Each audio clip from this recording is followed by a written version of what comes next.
year is 1272 and the place is Forehound, Norfolk at Defen, England, later known as Ashford, Kent. It is the time and place that a man named Roger Eppes is born. Evidence suggests that Roger Eppes is an ancestor of Alan Eppes of Brenzett, born in Kent around 1425.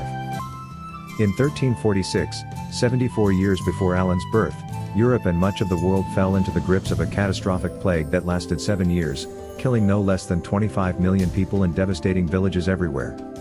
Recovery was slow and records were lost, but in the end the whole of England began to wake from the Dark Ages. Alan and his wife, Lady Anne Benedicta, had a son, John, born in 1456. He and Lady Margaret had a son, John the Younger, born in 1482. The younger John married Lady Alice Harley and their son William would become a member of Parliament. Another son, Alan, was born in 1512 and married Lady Agnes Strogall.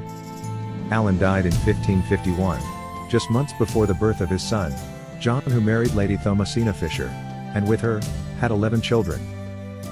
The Eppes had long been a noble family of knighted lords and their ladies.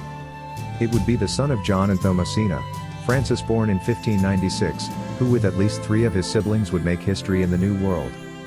William, the brother of Francis, arrived in the Virginia colony around 1617 and around 1623 Francis followed. All but one of the children of our 9-times great-grandfather, Captain Francis Eppes, known as the Immigrant, would be born in Virginia.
Francis and his older brother William would each make their mark in the New World, but in very different ways.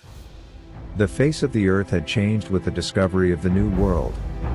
There was a huge eruption of art and culture as the Renaissance was coming into full swing. After centuries of answering to the Vatican, England was Protestant.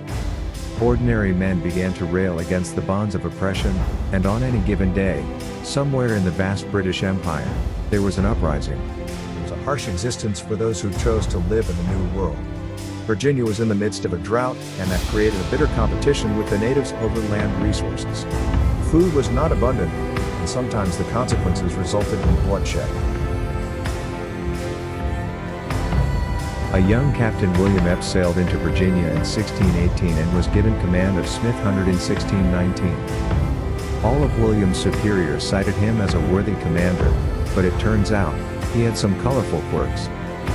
Brother William is credited as instigating the first duel in the new colony. It went down like this.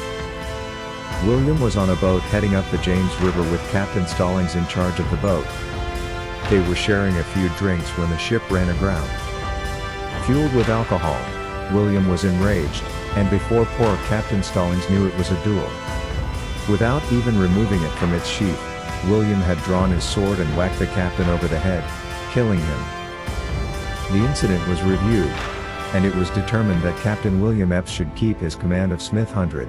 A few years later there was another incident involving a young ensign, a ship going up the James River, and some alcohol. The unfortunate young ensign did not survive the encounter.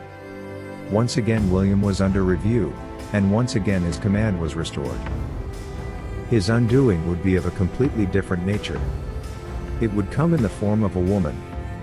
In the late 1620s William was caught in an adulterous affair, and this time his post was terminated, and he was sent to Bermuda,